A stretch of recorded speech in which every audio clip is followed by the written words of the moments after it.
بسم اللہ الرحمن الرحیم۔ السلام علیکم۔ صلح حدیبیہ کے بعد جب نبی اکرم صلی اللہ علیہ وسلم مدینہ واپس تشریف لائے تو محرم 7 ہجری میں خیبر سے یہودیوں کا ایک وفد مدینہ آیا اور ایک مشہور جادوگر لبید بن عاصم سے ملا جو انصار کے قبیلہ بنی زریق سے تعلق رکھتا تھا۔ ان لوگوں نے اس سے کہا کہ محمد صلی اللہ علیہ وسلم نے ہمارے ساتھ جو کچھ کیا ہے وہ تمہیں معلوم ہے۔ ہم نے ان پر بہت جادو کرنے کی کوشش کی مگر کوئی کامیابی نہیں۔ اب ہم تمہارے پاس آئے ہیں کیونکہ تم ہم سے بڑے جادوگر ہو۔ یہ 3 اشرفیاں قبول کرو اور محمد صلی اللہ علیہ وسلم پر ایک زور کا جادو کر دو۔ اس زمانے میں حضور اکرم صلی اللہ علیہ وسلم کے ہاں ایک یہودی لڑکا خدمت گار تھا۔ اس سے ساز باز کر کے ان لوگوں نے حضور اکرم صلی اللہ علیہ وسلم کی کنگھی کا ایک ٹکڑا حاصل کر لیا جس میں آپ کے موئے مبارک تھے۔ انہی بالوں اور کنگھی کے دندانوں پر جادو کیا گیا۔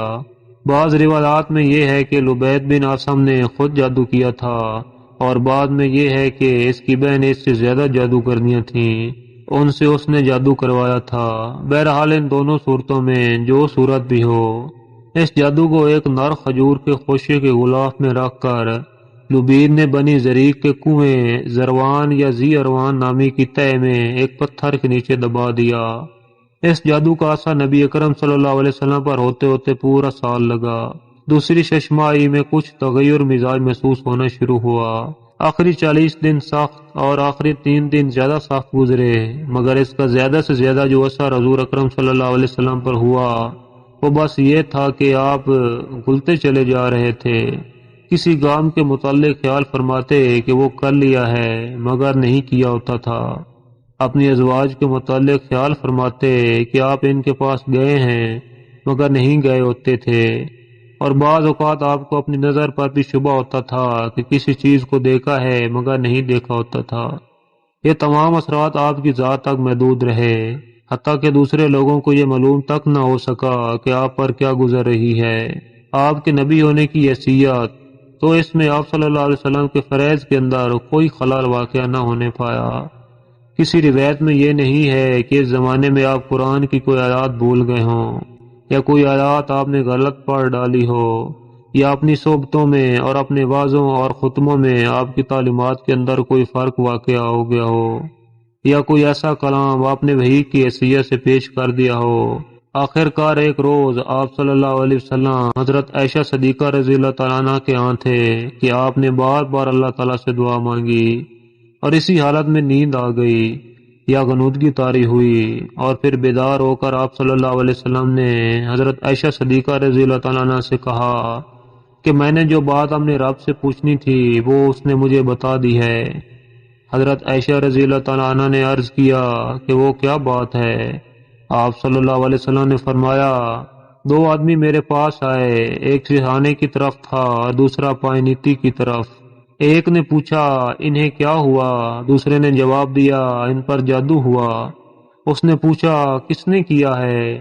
جواب دیا لبید بن عاصم نے۔ پوچھا کس چیز میں کیا ہے؟ جواب دیا کنگھی اور بالوں میں، ایک نر کھجور کے خوشے کے غلاف کے اندر۔ پوچھا وہ کہاں ہے؟ جواب دیا بنی زریق کے کنویں زی اروان کی تہ میں پتھر کے نیچے ہے۔ پوچھا اب اس کے لیے کیا کیا جائے؟ جواب دیا کہ کنویں کا پانی سونت دیا جائے اور پھر پتھر کے نیچے سے اس کو نکالا جائے۔ اس کے بعد نبی اکرم صلی اللہ علیہ وسلم نے حضرت علی رضی اللہ تعالیٰ عنہ، حضرت عمار بن یاسر رضی اللہ تعالیٰ عنہ اور حضرت زبیر رضی اللہ تعالیٰ عنہ کو بھیجا۔ ان کے ساتھ جبیر بن ایاس اور قیس بن محسن الزرقی بھی شامل ہو گئے۔ بعد میں حضور اکرم صلی اللہ علیہ وسلم خود بھی چند اصحاب کے ساتھ وہاں پہنچ گئے۔ پانی نکالا گیا اور وہ غلاف برآمد کر لیا گیا۔ اس میں کنگھی اور بالوں کے ساتھ ایک تاند کے اندر 11 گیریں پڑی ہوئی تھیں اور موم کا ایک پتلا تھا جس میں سوئیاں چبھوئی ہوئی تھیں۔ جبرائیل علیہ السلام نے آ کر بتایا کہ آپ معیز 3 پڑھیں۔ چنانچہ آپ ایک ایک آیات پڑھتے جاتے اور اس کے ساتھ ایک ایک گرہ کھولی جاتی اور پتلے میں سے ایک ایک سوئی نکالے جاتی رہے۔ خاتمہ تک پہنچتے ہی ساری گریں کھل گئیں، ساری سوئیاں نکل گئیں اور آپ جادو کے اثر سے نکل کر بالکل ایسے ہو گئے جیسے کوئی شخص بندھا ہوا تھا، پھر کھل گیا۔ اس کے بعد آپ صلی اللہ علیہ وسلم نے لبید کو بلا کر باز پرست کی، اس نے اپنے قصور کا اعتراف کر لیا اور آپ صلی اللہ علیہ وسلم نے اس کو چھوڑ دیا، کیونکہ اپنی ذات کے لیے آپ نے کبھی کسی سے انتقام نہیں لیا۔ یہی نہیں بلکہ آپ نے اسی معاملہ کا چرچا کرنے سے بھی یہ کہہ کر انکار کر دیا کہ مجھے اللہ نے شفا دی ہے، اب میں نہیں چاہتا کہ کسی کے خلاف لوگوں کو بھڑکاؤں۔ یہ ہے سارا قصہ اس جادو کا، اس میں کوئی چیز ایسی نہیں ہے جو آپ کے منصب نبوت میں رکاوٹ بنی ہو۔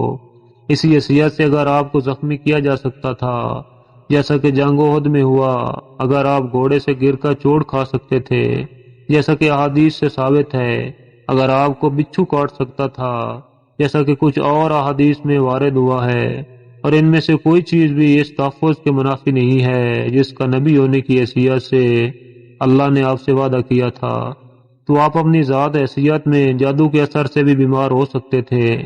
نبی پر جادو کا اثر ہو سکتا ہے، یہ بات تو قرآن مجید سے بھی ثابت ہے، جیسا کہ قرآن مجید میں بیان کیا گیا ہے کہ بابل میں ہاروت اور ماروت سے لوگ ایسا جادو سیکھتے تھے جو شوہر اور بیوی میں جدائی ڈال دے۔ یہ بھی ایک نفسیاتی اثر تھا، اور ظاہر ہے کہ اگر تجربے سے لوگوں کو اس عمل کی کامیابی معلوم نہ ہوتی تو وہ اس کے خریدار نہ بن سکتے تھے۔ بلا شبہ یہ بات اپنی جگہ بالکل درست ہے کہ بندوق کی گولی اور ہوائی جہاز سے گرنے والے بم کی طرح جادو کا مؤثر ہونا بھی اللہ کے اذن کے بغیر ممکن نہیں ہے، مگر جو چیز ہزارہا سال سے انسان کے تجربے اور مشاہدے میں آ رہی ہو، اس کے وجود کو جھٹلا دینا محض ایک ہٹ ڈرمی ہے۔